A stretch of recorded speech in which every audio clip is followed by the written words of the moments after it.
Imagina por un momento que estás a punto de descubrir un secreto capaz de transformar todo lo que crees sobre la vida, el destino e incluso sobre ti mismo. Hoy descubrirás el viaje de Ron, un hombre que creció entre tradiciones judías, indagó en las profundidades del ocultismo y buscó respuestas en el budismo, hasta que una noche su existencia dio un vuelco por un encuentro que nunca olvidará. Prepárate, porque esta historia mantendrá tu atención de principio a fin. Desde niño, Ron ha llevado una alegría inexplicable dentro de él, como si un núcleo de luz palpitara en su pecho. Para él, eso era normal, después de todo, ¿quién no se siente así? Pero había algo más, visiones, imágenes que aparecían en su mente como dibujos animados, llenas de colores, formas y personas que no estaban allí. No podía explicarlo, pero sentía que tenía un significado profundo. Y no fue solo eso. Ron sintió una presencia a su alrededor, algo que lo rodeaba y a lo que podía acceder como alguien que atraviesa una puerta invisible. Hasta el día en que, sin previo aviso, esa puerta se cerró. De repente, la alegría se convirtió en un vacío doloroso, como si hubiera perdido a un amigo al que nunca supe nombrar. Creció en una familia judía, asistió a la sinagoga, escuchó las historias sagradas y aprendió sobre el pueblo elegido. Pero Dios, para él, era solo una idea lejana, sin rostro, sin voz, sin presencia real. La espiritualidad no era un tema que se discutiera en casa, a pesar de ser una familia amorosa. Luego, poco a poco, Ron se volvió escéptico. Si no había pruebas, no había fe. Y por eso, de niño, se declaró ateo. Pero la vida tiene sus propios planes. En una tarde gris, al regresar de la escuela bajo una ligera lluvia, una simple pregunta apareció en su mente. Todo esto no pudo haber surgido de la nada. Y si hubo una causa, un creador, entonces Dios existió. La comprensión lo golpeó como un rayo. De repente, la tristeza dio paso a una curiosidad voraz. Necesito descubrir quién es Él, pensó. A los 9 años, Ron decidió que encontraría a Dios, cueste lo que cueste. A los 13 años llegó el Bar Mitzvah, el rito que lo convirtió en un hombre a los ojos de la comunidad judía. Fue un momento importante, pero después dejó de asistir a la sinagoga. Las ceremonias, las palabras, los rituales, nada de eso tocó su alma. No hubo una experiencia real, solo tradición. Luego se alejó. En la adolescencia, la vida se volvió más dura. Ron vio la dureza del mundo llamando a su puerta, amigos involucrados en drogas, violencia, la sensación de que el caos podía tragarlo todo. Él nunca consumió sustancias, era alérgico a casi todo, pero convivió con traficantes de drogas, incluido un amigo de la infancia, hijo de una familia que se había ganado la vida con este comercio durante generaciones. Hasta que la cocaína llegó a su barrio como una ola devastadora, traída por las sombras de guerras lejanas e intereses creados. Ron vio a su amigo perderse, consumido por la droga. Una noche, en un lavadero de autos desierto, intentó convencerlo de que se detuviera. La respuesta fue una fría advertencia: tal vez deberías dejar de vivir. Las palabras lo golpearon como un cuchillo. No era una amenaza vacía, allí había un peligro real. Fue en ese momento que el miedo se apoderó de él. No era un miedo ordinario, sino algo más profundo, como si una fuerza invisible lo rodeara y le dijera que su vida podría terminar en cualquier momento.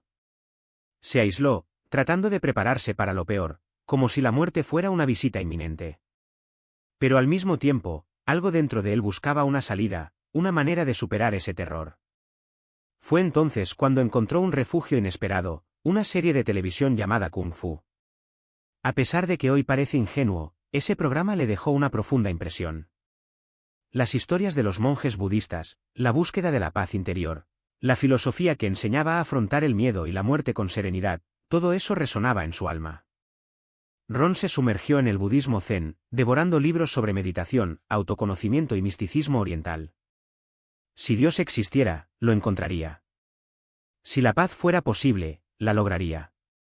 Y así, sin darme cuenta, estuve a punto de dar el primer paso hacia un encuentro que lo cambiaría todo. La meditación zen se ha convertido en su rutina diaria. En particular, zazen, ese silencio, ese vacío que no era ausencia sino pura presencia. No se trataba de vaciar la mente como se borra un pizarrón, sino de observar los pensamientos como nubes que pasan, sin apegarnos, sin expulsarlos. Si apareciera un demonio, no lo ahuyentaría. Si apareciera un ángel, no lo agarraría. El objetivo no era superar el bien o el mal, sino trascender ambos. Y Ron, con su sed insaciable, se lanzó de cabeza. Para él esto no era una teoría, era una vocación. Las horas pasaron como minutos. Se sentó frente a la pared, con las piernas cruzadas, la espalda recta y los ojos medio cerrados. No pasó nada. O mejor aún, todo pasó, pero todavía no sabía descifrar las señales. Ninguna iluminación repentina, ningún éxtasis místico, solo silencio, respiración, el peso del propio cuerpo. Y, sin embargo, algo dentro de él le decía que estaba en el camino correcto. La universidad fue un nuevo comienzo. Lejos del narcotraficante que lo había amenazado, lejos de la asfixiante rutina de antes, Ron encontró un nuevo territorio que explorar. El colegio experimental ofreció un curso de introducción a la meditación zen y él no lo dudó. Pero la universidad también era un mundo de tentaciones, cervezas frías, noches fumando y alucinógenos, risas ruidosas y conversaciones interminables. Oscilaba entre búsquedas espirituales y placeres inmediatos, como si dos versiones de sí mismo estuvieran luchando por el control. Uno quería trascender. El otro quería sentir. Fue allí, entre una clase de zen y una noche de copas, donde conoció a Tim. Un tipo tranquilo de Cleveland, con una presencia que no se podía explicar, solo se podía sentir. Ron lo supo de inmediato, se trataba de un verdadero maestro zen. No por los títulos, no por las palabras, sino por la quietud que emanaba, como si cada uno de sus gestos fuera una respuesta silenciosa a preguntas que nadie había hecho. Cuando Tim manifestó la naturaleza búdica durante el Dokusan, ese encuentro íntimo entre maestro y discípulo, Ron sintió algo que nunca olvidaría. No fue paz. No había luz. Era algo más profundo, más inquietante. Los ojos de Tim parecían vacíos, como los de una estatua budista, pero vivos de una manera que no era de este mundo. Un vacío que no era ausencia, sino plenitud. Y por un momento Ron estuvo seguro de que si miraba demasiado sería devorado por ella. Mientras tanto, el chamanismo y el movimiento New Age lo empujaban en otra dirección. Se dejó crecer el pelo, usó collares de cuentas, asistió a reuniones y aprendió sobre hierbas y rituales. Ya no era solo un buscador, era un iniciado. Y cuanto más profundizaba, más se desdibujaba la frontera entre lo real y lo invisible. Fue entonces cuando conoció a Cari, la vecina que dijo ser nueva en la psicografía. Habló de tarot, de energías, de conexiones con el más allá. Ron, escéptico pero curioso, escuchó con una sonrisa en la comisura de su boca. Hasta que un día me propuso un juego, una tabla ouija improvisada, hecha con una servilleta, letras recortadas y un vaso de chupito puesto boca abajo a modo de puntero. Veamos si algo responde, dijo. Ron se rió pero estuvo de acuerdo. Después de todo, ¿qué podría salir mal? Las primeras preguntas fueron tontas. La taza se movía lentamente, como si alguien la empujara vacilantemente. Ron miró a Cari con recelo. «Estás tonteando», acusó. Ella lo negó, con los ojos muy abiertos. Él insistió, «Está bien, entonces soy yo». Pero el cristal siguió deslizándose, ahora más rápido, como si cobrara vida propia. Y cuantas más preguntas le hacían, más rápido se movía, hasta que una extraña sensación se apoderó de la habitación, un peso en el aire, una presencia que no era la de ellos. Cuando terminaron, ambos estaban pálidos. ¿Empujaste?, preguntó ella. Por supuesto que no, respondió. ¿Entonces fuiste tú? No.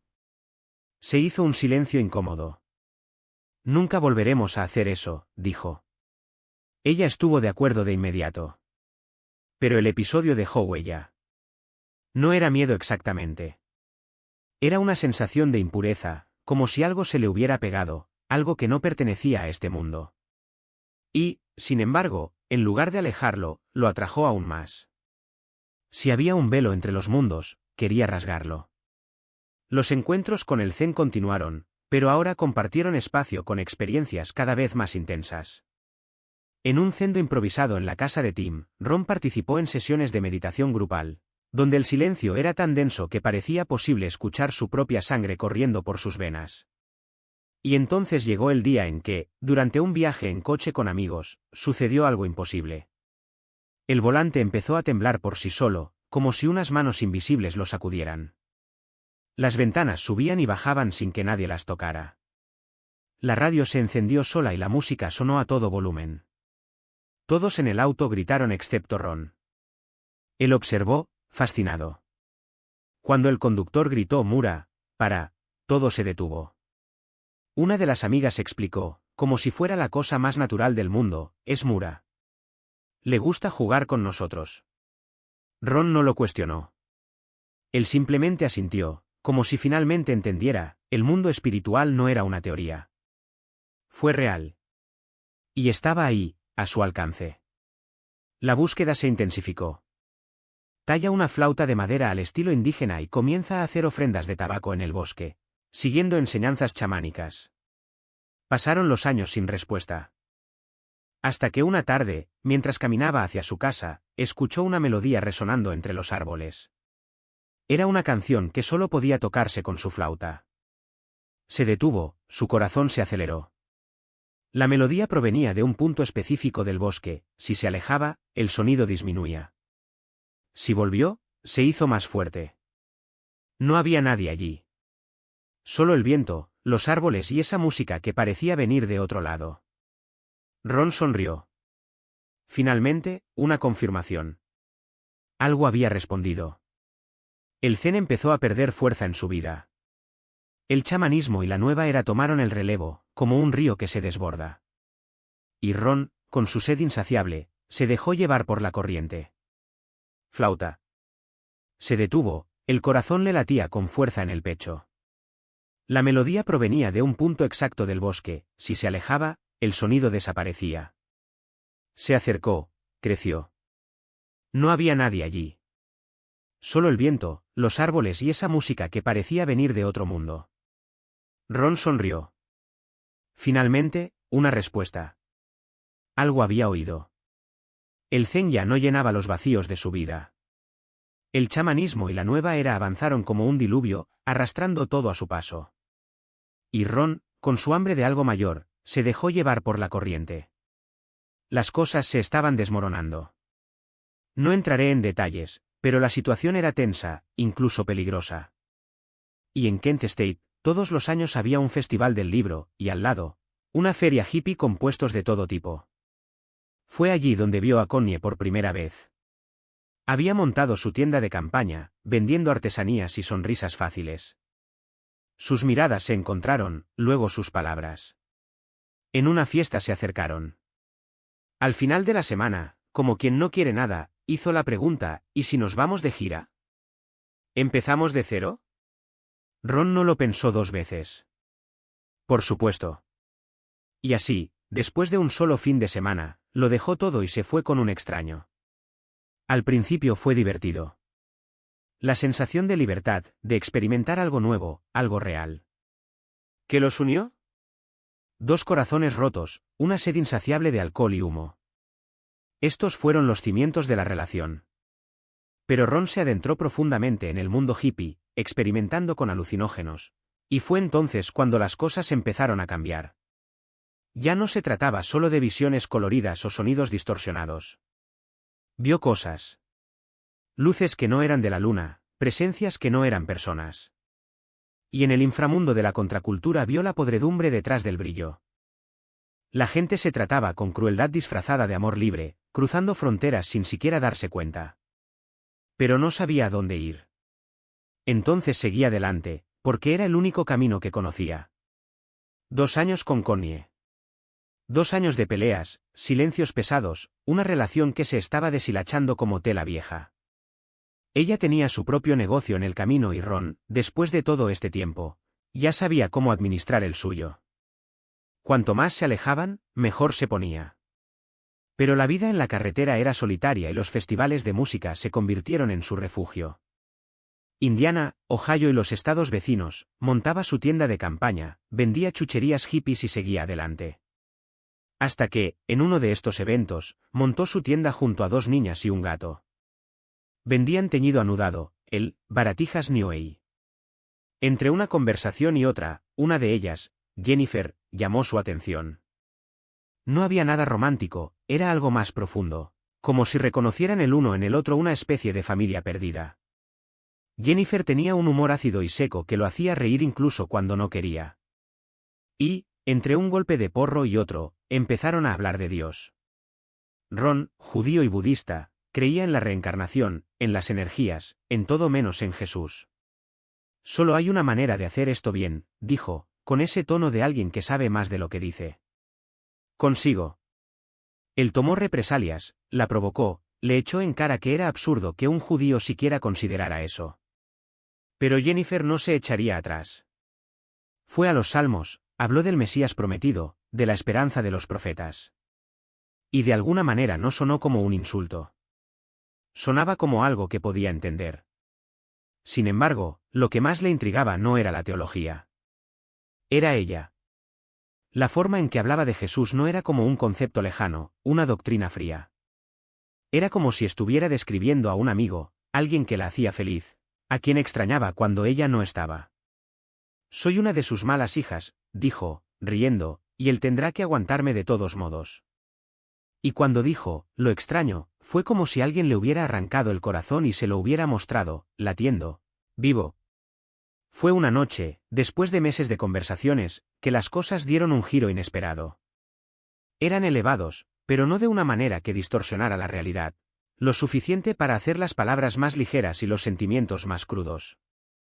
Jennifer estaba hablando de algo, no recordaba qué, cuando de repente una luz azul, intensa como el neón, envolvió sus ojos. No fue una alucinación. No fue el efecto de la hierba. Fue real. Y en ese instante, Ron sintió algo que nunca antes había sentido. Una presencia tan fuerte que parecía llenar el espacio entre ellos, como si el aire mismo se hubiera vuelto sagrado.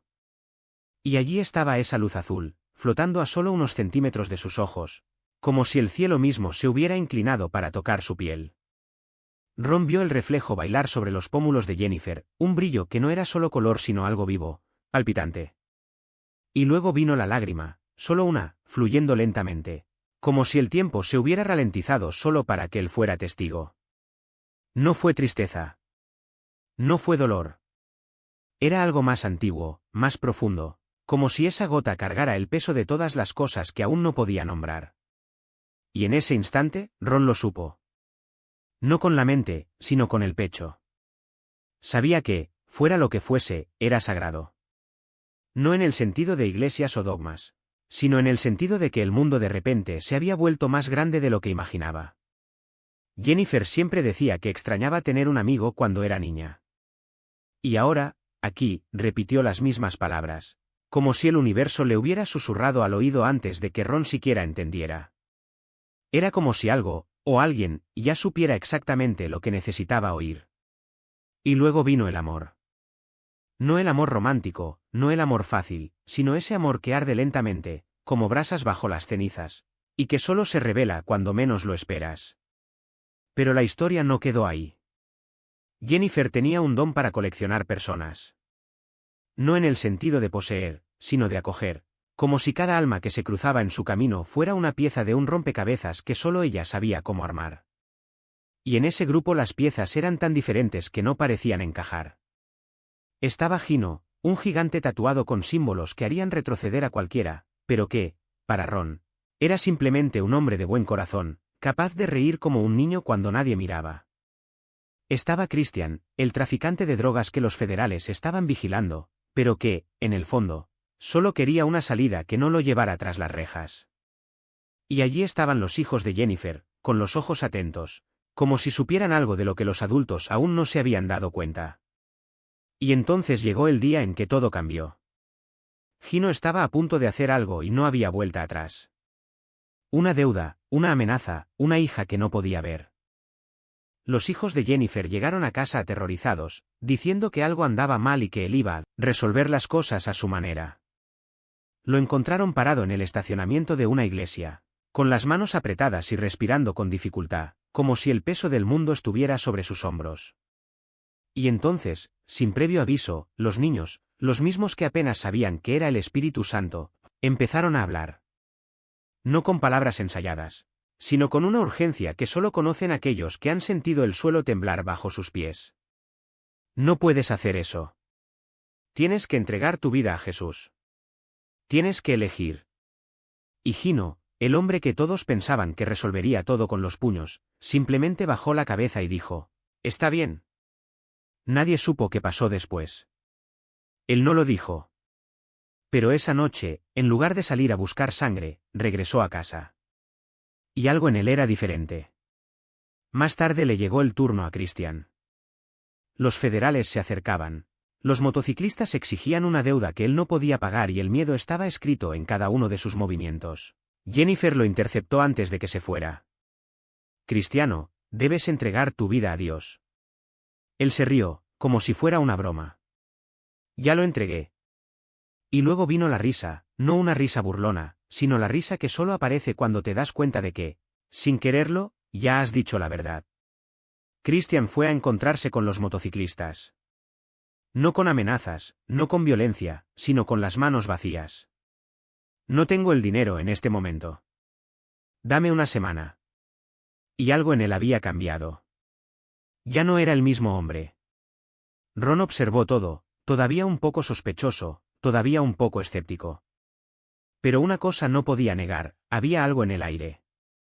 Algo que hacía que lo imposible pareciera posible.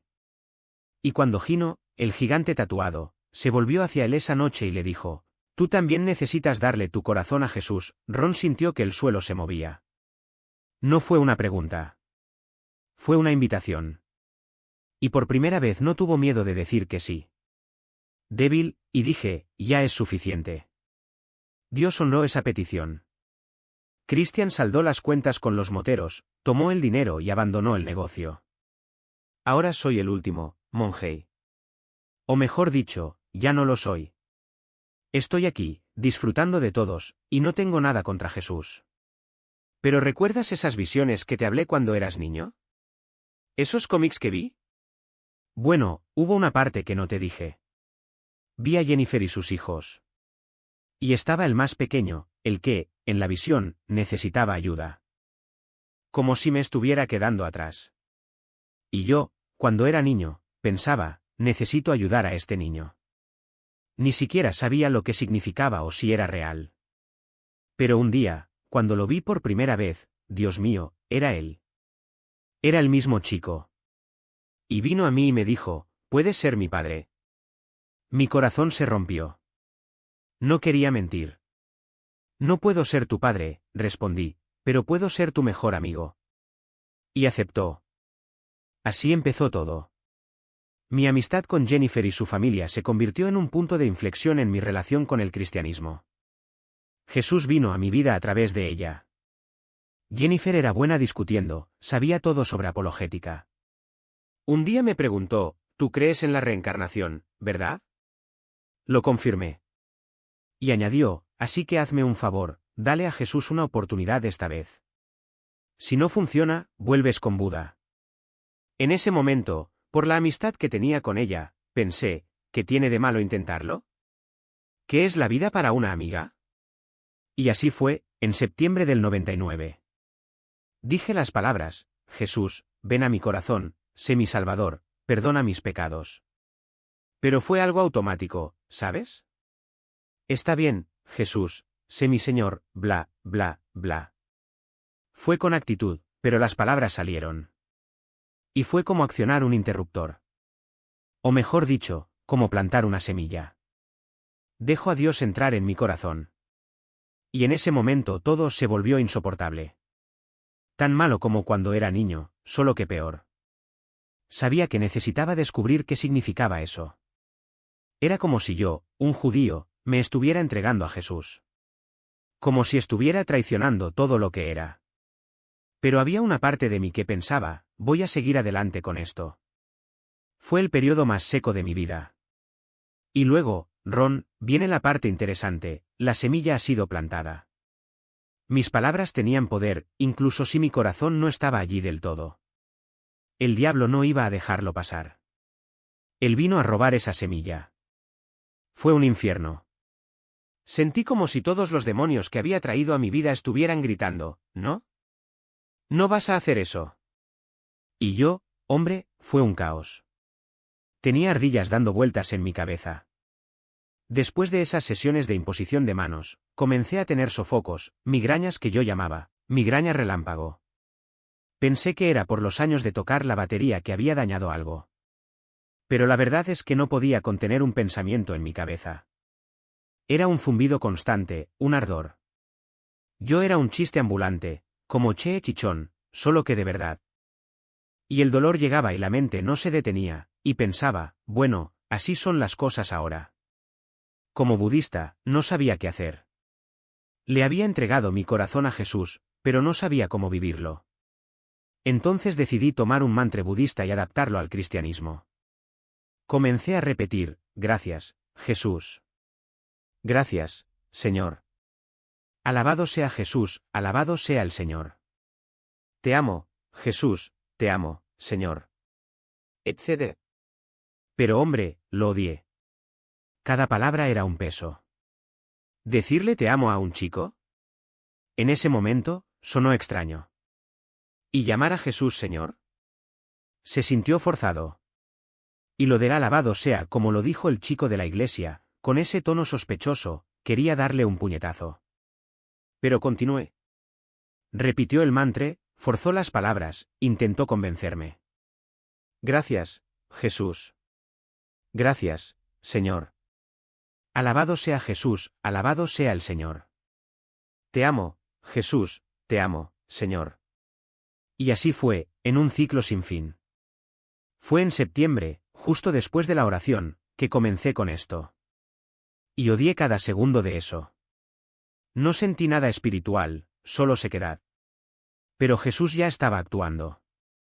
A finales de septiembre, dejé a Connie, me mudé a Indiana, y ese mismo día, conseguí un trabajo. Hacía años que no trabajaba. Pero sabía que necesitaba salir del mundo de las drogas, así que tenía que ganar dinero. Llegué a un bar en construcción, donde estaban ampliando un ala, y pregunté, ¿sabes de alguien contratando? Me recomendaron una empresa constructora. Fui allí y conseguí el trabajo de inmediato. Y allí estaba yo, en el sótano de un bar, cavando una zanja para colocar una tubería, subiendo cubos de tierra por las escaleras. Un esqueleto humeante, un harapo humano. Y esa era la Academia de Dios. Si quieres hablar de transformación física, estaba ahí. En poco tiempo, era fuerte y resistente. Dios me colocó en un ambiente que me formó rápidamente. Y me di cuenta, Él estaba en mi vida. Estaba aprendiendo una profesión. Pero mientras tanto, susurré mi mantra todo el día, todavía bebiendo pero reduciendo el consumo de marihuana. ¿Recuerdas que te conté cuando quise ser chamán? Así es. Un fin de semana, un amigo de Zendo, cuya familia tenía una cabaña cerca de un lago, me invitó a un retiro para prepararme para una reunión.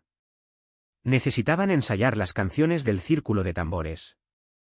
Y yo, por supuesto, estuve de acuerdo. Llegamos a la cabaña y había tal vez 20 o 30 personas, hombres, mujeres, niños, reunidas en esa cabaña. Todos cantando juntos, vibrando al unísono, en una atmósfera que parecía cargada de algo más grande. Y sentí, eso no era solo música, era conexión. En la tradición lakota, existe una ceremonia llamada danza del sol. Levantan un palo, atan cuerdas de cuero o cuerda y usan ganchos que perforan la piel. Mientras bailan, tiran de estos ganchos, mirando al sol y ofreciendo dolor a cambio de la vista.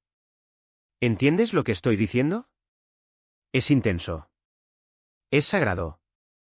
Y sí, eso es exactamente lo que hace un bailarín del sol. El líder del Círculo de Tambores esa noche era un tipo llamado Ross. Era un bailarín del sol. Y cuando pasas por esta ceremonia, te ganas el derecho de hacer silbar un hueso de águila. Es un honor inmenso. Un símbolo de que has hecho algo significativo, que quizás has alcanzado un nivel espiritual que pocos alcanzan. O, al menos, que estorbe. Fueron 3 días de canto, tambores y acumulación de energía. Era diciembre y la última noche empezó a nevar. Estábamos al final de la última canción, todos afinados, cuando de repente un rayo empezó a cortar el cielo. No era normal. Era como si el aire mismo estuviera electrificado. Y entonces Ross hizo sonar el silbato de hueso de águila. No te lo había dicho antes, pero cuando era niño tuve visiones. Y no todos vinieron de Dios. Algunas eran sombras, distorsiones, cosas que no podía nombrar. Esa noche, cuando Ross tocó el silbato y empezó a bailar, vi algo que había visto antes. Una imagen de mi infancia, un sentimiento que solo había experimentado una vez, en uno de esos viajes con ácido que no terminaban bien. Era la misma intensidad, la misma pesada presencia en el aire. Tocó el silbato, bailó y entonces algo entró en la habitación. No era una persona. Fue una presencia. Y todos lo sintieron. Todo. El canto se detuvo por un segundo y luego comenzó de nuevo, más fuerte, como si estuviéramos metiendo algo en ese círculo. Era una unidad extraña, una conexión que no procedía de nosotros sino de algo más allá. Y pensé, eso es todo. Eso es lo que siempre quise. Pero luego las cosas se detuvieron. Y había una chica de la calle, dura, acostumbrada a pelear. Estaba llorando, temblando. Ross se acercó a ella, le habló en voz baja y la calmó. Y miré a mi alrededor y vi, esa gente no era mala. No eran charlatanes. Eran buscadores, como yo. A veces, incluso en las cosas equivocadas, encontramos piezas de lo que buscamos. Dios no bendice el camino torcido, pero a veces incluso usa lo torcido para mostrarnos el camino correcto. Porque en el fondo lo que queremos es llenar un vacío. Y solo Jesús llena este vacío. Todas las demás actividades, chamanismo, drogas, ceremonias, son solo intentos de tapar un agujero que solo Él puede sanar. Y esa noche todavía no lo sabía, pero estaba un paso más cerca de descubrirlo. Se acabó el retiro. Llegué a casa, me acosté en la cama y sentí una presencia. No fue una amenaza. Fue pacífico, como un peso ligero sobre mí. Cerré los ojos y de repente fue como si una pantalla de televisión estuviera encendida dentro de mi cabeza. No estaba durmiendo. Estaba despierto, pero mirando. Primero, una cruz, no una cruz cualquiera, sino una cruz delineada en un azul neón brillante, como si estuviera hecha de luz. Entonces, la imagen se disolvió y apareció una enorme nube gris que bloqueó el sol. Pero a su alrededor, una silueta plateada y luminosa. Y luego fui arrastrado hacia la nube, y el sol comenzó a abrirse paso, cada vez más fuerte, hasta que la luz me cegó y recobré el conocimiento. ¿Qué diablos fue eso? Nunca había tenido una visión como esta. Fue real. Estaba vivo. 2 días después fui a hablar con Ross. Le conté lo que había visto y le pregunté qué significaba. Me miró con calma, con esa tranquilidad de quien ha visto mucho, y dijo, cuando vuelva a pasar, no necesitarás que nadie te lo explique. Quería gritar, pero lo necesito ahora. Él simplemente negó con la cabeza. Lo sabrás. Esa cruz azul nunca abandonó mi cabeza. Comencé a buscar, a cuestionar, a repasar todo lo que había experimentado. Y entonces, como en una película, las piezas empezaron a encajar. Jennifer me llevó a su iglesia en Münstein, Viena, el tabernáculo de alabanza. No era una iglesia de traje y corbata, pero tampoco era descuidada. Ella era pentecostal, de esas que creen en el poder del espíritu, en lenguas extrañas, en la curación. Y yo, que ya había visto tanto desde el otro lado, me quedé allí, en medio de aquellos bancos, escuchando himnos, sintiendo el mismo escalofrío que había sentido en la cabaña. Pero esta vez no fue miedo. Fue un reconocimiento. Y luego vinieron los trabajos de construcción. Días interminables moviendo piedras, empujando tierra en un campo enorme que pronto sería un almacén gigante. Recé la oración de Jesús una y otra vez, Señor Jesucristo, Hijo de Dios, ten piedad de mí, pecador. Y cuanto más la decía, más fuerte me sentía. Y más miserable también. Porque la adicción no había desaparecido. La bebida había disminuido, pero los cigarrillos rojos. Yo no los dejaría ir. Y allí, solo en medio de aquel campo, le grité a Dios, ¿por qué no me liberas? ¿Por qué sigo estancado? Pero algo estaba cambiando. Y supe que, tarde o temprano, esa cruz azul que había visto en la visión tendría sentido. Vibrando en perfecta sintonía, como si el tejido mismo de la realidad respirara a mi alrededor. Y entonces, de repente, todo se detuvo. No como un silencio, sino como un clic, ese momento en el que te das cuenta de que algo dentro de ti ha encajado en su lugar para siempre. Caí de rodillas en el suelo de aquel aserradero, me temblaban las manos y hundía los dedos en la tierra húmeda. No fue miedo. Fue un reconocimiento. Como si, después de años de vagar por un desierto de botellas vacías y noches de insomnio, finalmente hubiera tropezado con el borde de un abismo, y en lugar de caer, descubriera que estaba volando. El aire a mi alrededor olía a ozono y a algo más antiguo, como el primer soplo de Dios sobre las aguas. Y ahí, en medio de esa luz que venía de la nada y de todos lados al mismo tiempo, lo supe. No con mi cabeza, no con palabras, sino con cada célula de mi cuerpo, Él siempre estuvo ahí. ¿Los espíritus que me perseguían? Ellos desaparecieron. No como humo dispersado por el viento, sino como sombras engullidas por el sol del mediodía. La convicción que antes me aplastaba, esa voz que susurraba que estaba demasiado sucia, demasiado rota, demasiado perdida, se disolvió en un segundo. ¿Y en su lugar? Una certeza tan simple que duele: soy amado. No por mérito, no por esfuerzo, no porque hubiera orado correctamente o dejado de fumar, por cierto, todavía no me había rendido, sino porque Él eligió amarme. Y era más real que el dolor en mi espalda, más real que la resaca de la noche anterior, más real que cualquier cosa que hubiera sentido alguna vez. Cuando abrí los ojos, el mundo era el mismo, el olor a aserrín, el ruido de las máquinas, el cielo gris de noviembre. Pero yo no. Yo era otra persona. Y no en el sentido de ahora soy un hombre nuevo, no. Yo era el mismo de siempre, simplemente desenvuelto. Como si alguien hubiera quitado el plástico de burbujas de un regalo que ni siquiera sabía que llevaba. Y el presente era yo, no el yo que odiaba, no el yo que se ahogaba en el alcohol y la autocompasión, sino el yo que Él siempre vio. El que reía demasiado fuerte, el que amaba la mala música, el que lloraba viendo perros en la calle, el que creía en las señales incluso cuando no tenían sentido. Lo primero que hice fue reírme. Una risa suelta, descarada, de esas que te hacen apretar el estómago porque te duele. Entonces lloré. No lágrimas bonitas, de esas que fluyen lentamente, sino sollozos feos, de esos que sacuden todo el cuerpo y te dejan con la nariz mocosa. Y luego, sin pensar, grité. No un grito de desesperación, sino de alivio, como si, después de años de contener la respiración, finalmente pudiera dejarla salir. Y entonces me di cuenta, la cruz azul no era solo un símbolo. Era una dirección. El lugar al que siempre debía haber ido. Donde todas mis preguntas sin respuesta, todas mis noches de insomnio, todos mis intentos fallidos de ser lo suficientemente bueno, todo encontró un significado que no dependía de mí. Porque al final del día, no se trataba de que yo me arreglara. Se trataba de ser encontrado. Y allí, en aquel suelo sucio de algún aserradero, con el corazón todavía palpitando como un tambor, entendí. Dios no estaba esperando que yo llegara a Él. Él ya estuvo allí, todo el tiempo, esperando a que me alcanzara. Años de esclavitud a una adicción que pensé que me definía. Y allí, con ese dulce sabor en la lengua, más dulce que cualquier cigarrillo, más fuerte que cualquier excusa, entendí que no era mi batalla.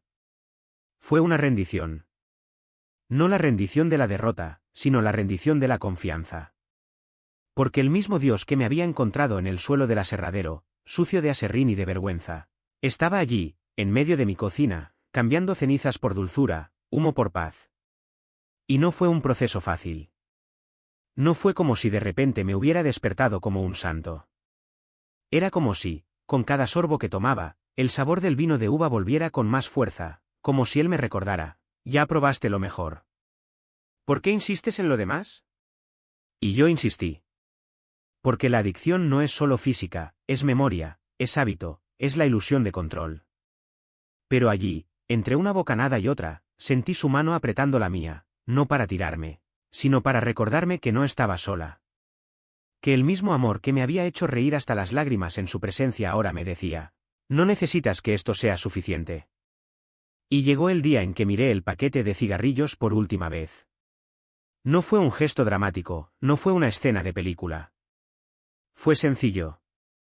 Fue como si de repente me hubiera despertado de un mal sueño y me diera cuenta de que había estado despierto durante mucho tiempo. No tiré el paquete. Lo dejé allí, en el banco, como quien deja atrás a un viejo amigo al que ya no se echa de menos. Y cuando me llegó la necesidad, porque me llegó varias veces, no la luché.